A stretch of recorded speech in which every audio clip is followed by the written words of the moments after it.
ಅಸ್ಸಲಾಮು ಅಲೈಕುಂ ವರಹಮತುಲ್ಲಾಹಿ ವಬರಕಾತು. ಬಿಸ್ಮಿಲ್ಲಾ ವಲ್ಹಮ್ದುಲಿಲ್ಲಾ ವಸ್ಸಲಾತು ವಸ್ಸಲಾಮು ಅಲಾ ಅಶ್ರಫಿಲ್ ಮುರ್ಸಲೀನ್ ವ ಅಲಾ ಆಲಿಹಿ ವಸ್ವಹ್ಬಿಹಿ ಅಜ್ಮಯೀನ್ ಅಮ್ಮಾಬಾದ್. ಮರಣ ಹೊಂದುವಂತಹ ಸಂದರ್ಭದಲ್ಲಿ ಈ ಮೂರು ಸಂಗತಿಗಳು ನಿಮ್ಮಲ್ಲಿ ಇಲ್ಲದಿದ್ದರೆ ಖಂಡಿತವಾಗಿಯೂ ನಿಮಗೆ ಸ್ವರ್ಗವಿದೆ. ಹಾಗಾದರೆ ಯಾವುದಾಗಿದೆ ಆ ಮೂರು ಸಂಗತಿಗಳು ಎಂಬುದನ್ನು ಹದೀಸ್ ಮೂಲಕ ತಿಳಿಯೋಣ.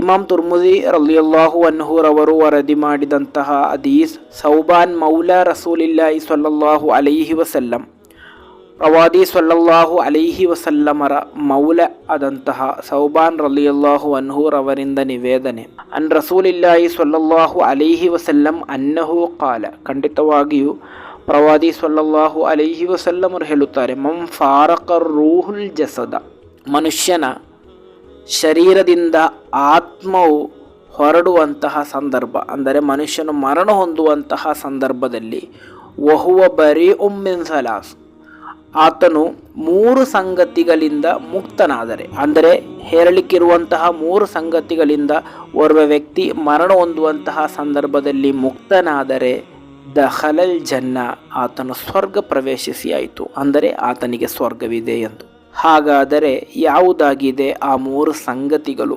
ಮಿನಲ್ ಕಿಬ್ರಿ, ಒಂದನೆಯದ್ದು ಕಿಬ್ರ್, ಅಹಂಕಾರ. ಮರಣ ಹೊಂದುವಂತಹ ಸಂದರ್ಭದಲ್ಲಿ ನಿಮಗೆ ಅಹಂಕಾರ ಇಲ್ಲದಿದ್ದರೆ ನಿಮಗೆ ಸ್ವರ್ಗವಿದೆ. ಅದೇ ರೀತಿ ಎರಡನೆಯದು ವಲ್ ಗುಲೂಲ್, ವಂಚನೆ. ಅದೇ ರೀತಿ ಮೂರನೆಯದ್ದು ವದ್ದೈನ್, ಸಾಲ.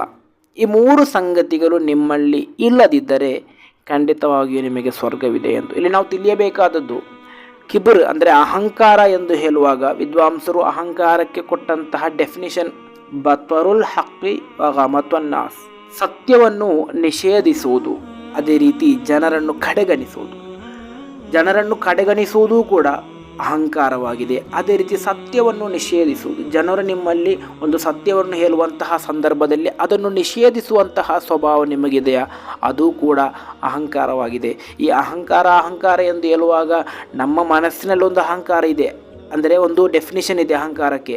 ಅದು ಮಾತ್ರ ಅಲ್ಲ, ನಾನು ದೊಡ್ಡ ಮನುಷ್ಯ, ಈ ರೀತಿಯಾದಂತಹ ಒಂದು ಚಿಂತನೆ ನಮಗಿದೆ. ಅದು ಮಾತ್ರ ಅಲ್ಲ, ವಿದ್ವಾಂಸರು ಅಹಂಕಾರಕ್ಕೆ ಕೊಟ್ಟಂತಹ ಅರ್ಥ ಇದಾಗಿದೆ, ಅಂದರೆ ಸತ್ಯವನ್ನು ನಿಷೇಧಿಸುವುದು. ಯಾರಾದರೂ ನಿಮ್ಮ ಬಳಿ ಬಂದು ಒಂದು ಸತ್ಯವನ್ನು ಹೇಳುವಾಗ ಅದನ್ನು ನಿಷೇಧಿಸುವಂತಹ ಮನಸ್ಸು ನಿಮ್ಮಲ್ಲಿದ್ದರೆ ಖಂಡಿತವಾಗಿಯೂ ನೀವು ಅಹಂಕಾರಿಯಾಗಿದ್ದೀರಾ.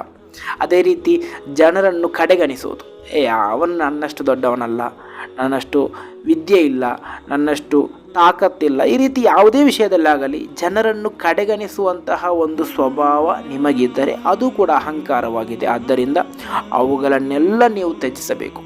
ಅದೇ ರೀತಿ ವಂಚನೆ, ನಮ್ಮ ಜೀವನದಲ್ಲಿ ನಾವು ಯಾರಿಗೂ ಕೂಡ ವಂಚನೆ ಮಾಡಬಾರದು. ನಮ್ಮ ಕಾರಣದಿಂದಾಗಿ ಯಾರಾದರೂ ವಂಚನೆ ಅನುಭವಿಸ್ತಾ ಇದ್ದರೆ ಅವರೊಂದಿಗೆ ನಾವು ಕ್ಷಮೆ ಕೇಳೋಣ. ಮರಣಕ್ಕಿಂತ ಮುಂಚೆ ಅವರೊಂದಿಗೆ ನಾವು ಕ್ಷಮೆ ಕೇಳಬೇಕು. ಹಾಗೆ ಮರಣ ಹೊಂದುವಂತಹ ಸಂದರ್ಭದಲ್ಲಿ ನಾವು ವಂಚನೆಯಿಂದ ಮುಕ್ತರಾಗಬೇಕು.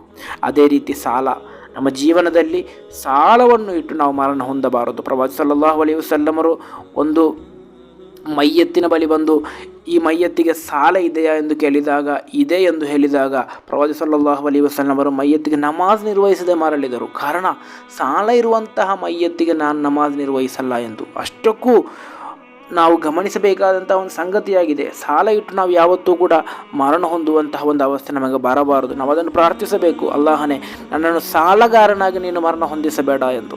ಆದ್ದರಿಂದ ಜೀವನದಲ್ಲಿ ನಾವು ಯಾರೊಂದಿಗಾದರೂ ಸಾಲ ಕೇಳಿದ್ದರೆ, ಸಾಲ ಪಡೆದಿದ್ದರೆ ತಟ್ಟನೆ ನಮಗೆ ಸಾಧ್ಯವಾಗುವ ನಿಟ್ಟಿನಲ್ಲಿ ನಾವು ಸಾಲವನ್ನು ತೀರಿಸೋಣ.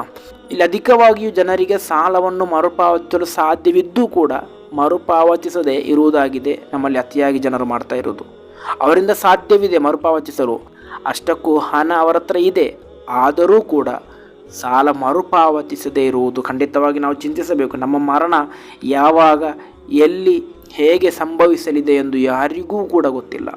ಆದ್ದರಿಂದ ಮರಣಕ್ಕಿಂತ ಮುಂಚೆ ಈ ಮೂರು ಸಂಗತಿಗಳಿಂದ ನಾವು ಮುಕ್ತರಾದರೆ, ನಮಗೆಲ್ಲರಿಗೂ ಗೊತ್ತಿರಬಹುದು, ನಾವು ಯಾವತ್ತೂ ಕೂಡ ಮರಣಕ್ಕೆ ತಯಾರಾಗಿರಬೇಕು. ಅದು ಯಾವ ರೀತಿ ಅಂದರೆ, ಈ ಮೂರು ಸಂಗತಿಗಳನ್ನು ನಾವು ಯಾವತ್ತೂ ಕೂಡ ತ್ಯಜಿಸಬೇಕು. ಕಾರಣ, ನಾನು ಮರಣ ಹೊಂದುವಂತಹ ಸಂದರ್ಭದಲ್ಲಿ ನನಗೆ ಈ ಮೂರು ಸಂಗತಿ ಇರಬಾರದು. ಹಾಗೆ ನನ್ನಲ್ಲಿ ಇಲ್ಲದಿದ್ದರೆ ನನಗೆ ಸ್ವರ್ಗವಿದೆ. ಅಂದರೆ ನಾವೆಲ್ಲರೂ ಕೂಡ ಇದನ್ನು ಚಿಂತಿಸಿ ನಮ್ಮ ಜೀವನದಿಂದ ಯಾರಿಗೂ ಕೂಡ ವಂಚನೆ ಮಾಡುವಂತಹ, ಯಾರ ಸಾಲವನ್ನೂ ಕೂಡ ಮರುಪಾವತಿಸದೇ ಇರುವುದನ್ನು ಕೂಡ, ಅದೇ ರೀತಿ ಅಹಂಕಾರವನ್ನು ಕೂಡ ತ್ಯಜಿಸಿ ಜೀವಿಸಲು ಪ್ರಯತ್ನಿಸೋಣ. ಮರಣ ಹೊಂದುವಂತಹ ಸಂದರ್ಭದಲ್ಲಿ ಈ 3 ಸಂಗತಿಗಳಿಂದ ಮುಕ್ತರಾಗಿ ಮರಣ ಹೊಂದಲು ಅಲ್ಲಾಹ ನಮಗೆ ತೌಫೀಕ್ ನೀಡಿ ಅನುಗ್ರಹಿಸಲಿ. ಅಲ್ಲಾಹ ನಮಗೆಲ್ಲರಿಗೂ ಕೂಡ ಆ ಕಾರಣದಿಂದಾಗಿ ಸ್ವರ್ಗವನ್ನು ನೀಡಲಿ. ಅಸ್ಸಲಾಮು ಅಲೈಕುಂ ವರಹಮತುಲ್ಲಾಹಿ ವಬರಕಾತು.